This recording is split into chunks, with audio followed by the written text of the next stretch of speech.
my gosh, we made it to the end, to the last video. So I hope that you paid attention to all of these, your swing is improving immensely, and you go, okay, well, what else is element that we need to look at in the video, okay? And we want to know, where's the release point? The release point. So what is release? Release is what? When the last two actions happen, when the elbow and the wrist go, okay? So what happens is, when you're coming in here, whenever these two go, you'll eventually run out of this, the weight will come up here and catch the wrist, right? Okay. So the weight will catch your wrist, right? Meaning there's what? There's no angles left to work with there, right? Okay. So so where's the release point? Right here. So we would draw on the video analysis. We'd draw the release point here, and so it comes to the point. So well, where do we want the release point? Well, the release point should be on the front edge of the golf ball. On the front edge of the golf ball, we should be driving that club head, right? Driving the club head down to the release point. Is out in here. Release point is here. You see, I really actually won't even get to full wrist extension until past the ball, but I want you to think releasing at the front edge of the golf ball, okay? If you went through my iPad, okay, scrolled through for 20 years and said, how many of them were released early, okay, I would say most, okay? Most. Now, they're released early for the reasons that we've just went through on all the other videos, okay? But I want you in this video to conceptually understand where is the release. Release point is not here. The release point is there, okay? But then you go, well, wait a minute, okay? If I have my shorter irons, my wedges, my 9s, my 8, and the ball is centered, then I have to have the release start here to get the club to here. What happens when I, move up here to my hybrid, maybe it's up here under your front cheekbone, you're still going down, right? And then now what? You have a different release point. So the release point is what? Number one, the grip is more forward, and number two, the shaft would be lower to the ground because we wouldn't want to be hitting down on your hybrid at the same angle that you were hitting down on your wedge, right? Because the wedge is designed to spin and come up here and go over stuff, and the hybrid is designed to spin but go lower and go further, right? Okay. So the release point, okay, is moving. What about your driver? You say it's a great question, right? Okay. Everything else we're going to release with the club head going down, but then you set up here. If this was my driver. Here, I actually want to what? Release with the club head going up, right? I've eventually rotated all the way through the bottom and then started to release with the club moving up, okay? So paying attention to release point is huge, right? Okay. So I always tell people, I go, look, if you can get in release position, releasing is easy. But if you're trying to release the club from a poor spot, it's impossible. Okay. That's the definition of your inconsistency going back there, right? You put yourself, you release it from the wrong spot, you might get it 20% of the time. If you're a good athlete, practice a lot, go over and hit some balls, okay? Doing it for 5 or 10 years, 30-40% might be okay. Kind of maybe got on the front of the green 40 feet away, which I might 3-putt or a fairly easy chip, and then what happens to the others? Those are the ones that crush your score, right? You want to score, people say, what's the key to scoring? Well, here's the first key, double bogey avoidance. Double bogey avoidance. What's the best thing if you want to make money on the tour?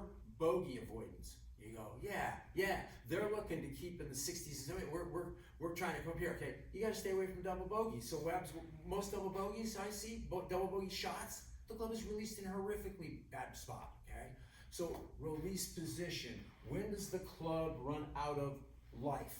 Okay, and then when we start to analyze it from this direction here, right? So here we're looking at what? We're looking at body relationships on this face-on view. Right, we're taking it and looking in there. And we'll cover that more in depth in the course on how to videotape, why to videotape, okay? How to put the two together on the app and how to really paint the whole picture, right?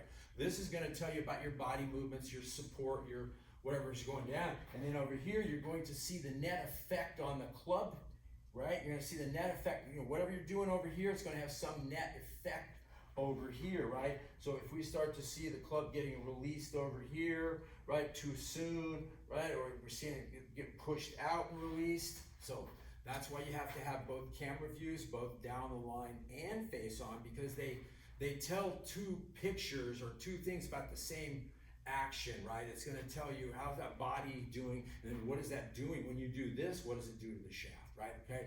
So thank you so very much for going through this course. I hope you learn these elements, because these are the elements that this is the meat and potatoes. This is what makes up human movement as it pertains to the golf swing. Okay. If there's another element that you think I missed, you are free to DM me and go, hey Jeff, what about this? Okay.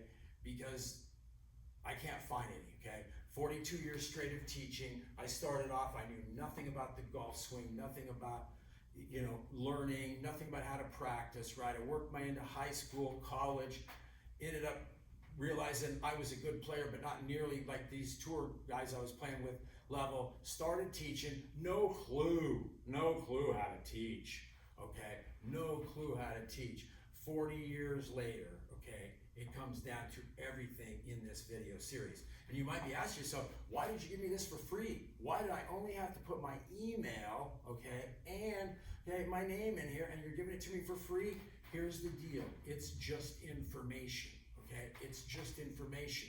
You sign up with me, take lessons with me, join one of our academies, okay? Now you get access to the whole library, okay? I see people on the internet, they're pimping, they're going, oh yeah, you got access to 600 videos. Those 600 videos are not telling you anything, okay? They're not telling you this. They're over there just jibber-jabbing and going in there, okay? I am nothing but what? How does the machine work? I'm boring. I only talk about how to stabilize the machine. But in my courses, you can go much more in depth. You can take the surface knowledge we covered in here, and you can drive it another level deeper, right? By studying it more often and taking each section and breaking it down with 3, 4, 5-minute video instead of me covering it in 30 seconds, okay? And then what's the final step? One-to-one video analysis, right? I already told you how I'm gonna break down your swing, right? So if you work with me, if you end up work with me and you own this course for free, okay, then guess what? You already know when I start talking about swing center, what are we talking about? What are we talking about? If you signed up and you're in the library, you really understand the grip, stance, posture, alignment, ball position, mental clarity, rotation, support, trail arm, all these things in here, it's easy when I start pinpointing and showing you where it breaks down for you to go, aha, aha. And so what happens? You know exactly where the fixes are, and you don't spend countless dollars and hours and days guessing on the range to the point where you lose confidence of what you're thinking about, and the next thing you know, you're scrolling for that, secret revealed. Only one swing. New. No, okay? It's all in these videos, okay? So it's been great educating you guys. I hope I've motivated you, and I hope that we've had fun. I hope I've built enough trust in you that you sign up to work with me, because I love teaching golf. I love seeing better swings. Thank you so much.